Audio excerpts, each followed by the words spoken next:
Nightmare beyond my dreams. It started as a fascinating journey into the depths of my subconscious. Lucid dreaming was my newfound obsession, a skill I honed meticulously each night. The thrill of controlling my dreams, soaring through skies, and conjuring worlds from nothing was exhilarating. But then, things took a darker turn. One night, I noticed a shadowy figure lurking in the periphery of my dreams, always watching, never approaching. It was subtle at first, almost ignorable, but its presence grew stronger, more menacing. As the nights passed, my control over my dreams began to slip away.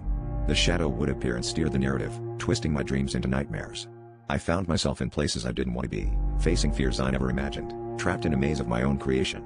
I tried to wake up, to regain control, but the harder I fought, the more entrenched I became. The shadow was no longer just a passive observer, it was the puppet master, and I was merely a marionette dancing to its whims. Desperate, I sought help, diving into forums and reaching out to others who practiced lucid dreaming. The more I learned, the more I realized I wasn't alone.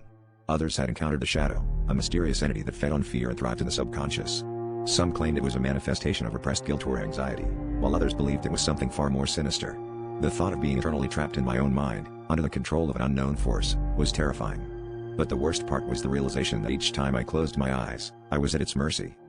In a final, desperate attempt to reclaim my dreams, I confronted the shadow.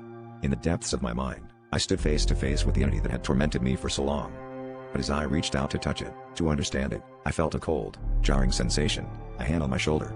I awoke abruptly, heart pounding, to find myself not in my bed, but in an unfamiliar room, surrounded by strangers with blank, soulless eyes. The shadow was no longer confined to my dreams, it had crossed over, and I was its prisoner in a waking nightmare.